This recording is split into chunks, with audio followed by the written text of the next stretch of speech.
Mencegah lebih baik daripada mengobati. Istilah ini sangat cocok digunakan dalam menangani kanker payudara. Jumpa lagi dengan saya Siska Oktaviani dalam Passion Channel Rumah Sakit Santo Baronius. Kali ini kita akan membahas pengobatan dan pencegahan kanker payudara.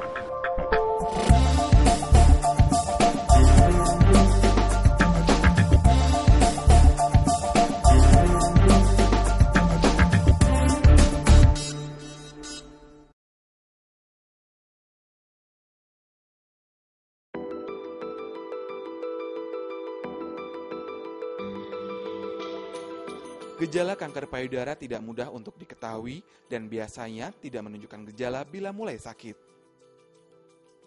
Jadi gejala kanker payudara nomor 1 yang harus diingat bahwa pada saat dia mandi dan memeriksakan payudaranya sendiri atau sadari, dia menemukan adanya benjolan.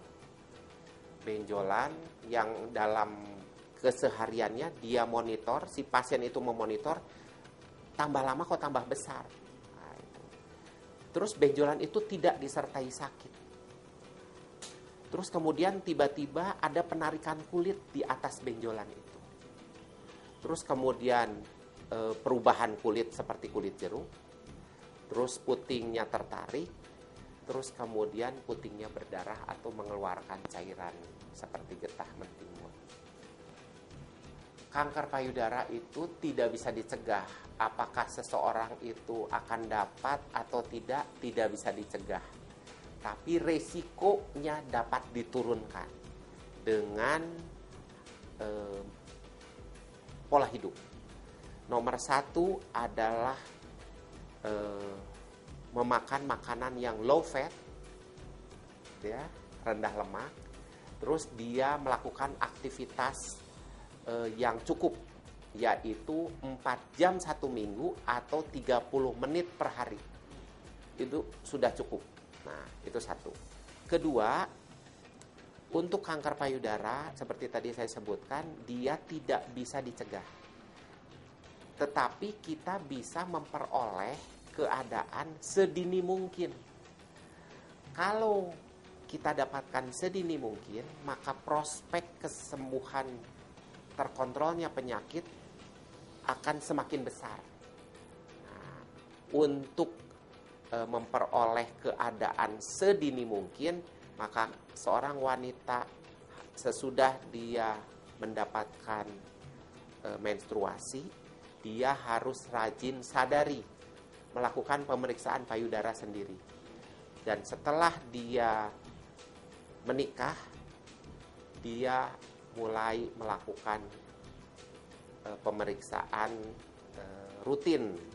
Pemeriksaan rutin dianjurkan menurut konsensus dunia adalah 40 tahun dengan melakukan pemeriksaan penunjang seperti mamografi, pemeriksaan ultrasonografi gitu.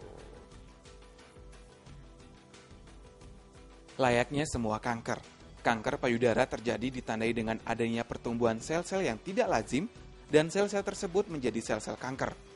Perubahan untuk menjadi sel-sel kanker biasanya memakan waktu yang lama, yaitu 2 hingga 20 tahun. Biopsi adalah tindakan nama lain dari pengambilan contoh jaringan. Nama kedokterannya biopsi. Biopsi baru akan dilakukan ketika seorang pasien, seorang wanita datang dengan keluhan adanya benjolan yang makin lama makin besar dan tidak nyeri.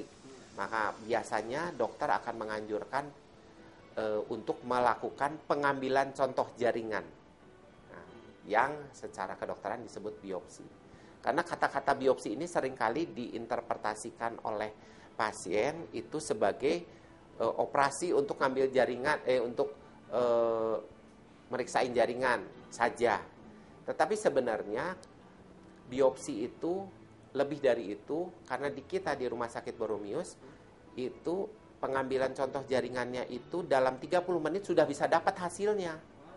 Kalau di rumah sakit lain itu biasanya memerlukan waktu yang lebih panjang, 3 sampai 1 minggu. Tetapi kita melakukan pemeriksaan dalam 30 menit sudah dapat hasilnya. Apakah hasilnya itu ganas atau jinak. Tentunya kriteria untuk melakukan pemeriksaan segera itu ditentukan oleh kecurigaan apakah dia ganas atau jinak. Buruknya gaya hidup seseorang dapat menjadi penyebab meningkatnya jumlah penderita kanker payudara. Kebiasaan merokok, meminum alkohol, pemakaian pil KB, atau terapi suli estrogen, obesitas pasca menopause, serta faktor turunan. Untuk bicara mengenai risiko terjangkit kembali, sebenarnya bukan, kalau terjangkit kembali itu biasanya istilah yang digunakan untuk infeksi. Tetapi untuk kanker payudara kita bicara apakah dia sudah bebas terkontrol atau tidak. Kita biasanya menggunakan 3 pedoman. Nomor 1 adalah angka kekambuhan, nomor 2 masa bebas sakit, dan nomor 3 adalah survival. Jadi terbebasnya dia dari sakit. Untuk kanker payudara kita menggunakan 5 tahunan. Jadi apakah seorang wanita dalam 5 tahun pertama dia tidak lagi terkena kambuhan kanker payudara?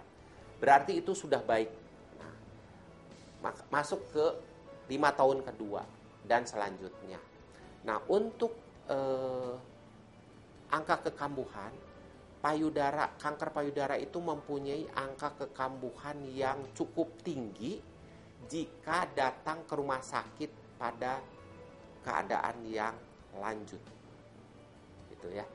Tetapi kalau dia datang pada keadaan yang dini, maka angka kekambuhannya kecil dan angka keberhasilan dia melewati 5 tahun pun menjadi besar.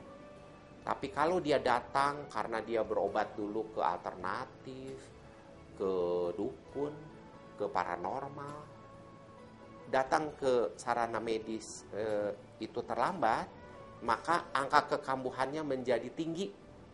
Terus angka keberhasilan mencapai 5 tahunnya menjadi rendah. Apa artinya kalau angka mencapai 5 tahunnya menjadi rendah? Berarti kemungkinan meninggalnya di bawah 5 tahun. Masa krisis seorang kanker payudara itu 2,5 tahun pertama dan 2,5 tahun kedua. 2,5 tahun pertama kalau dia mau kambuh di situ tempatnya.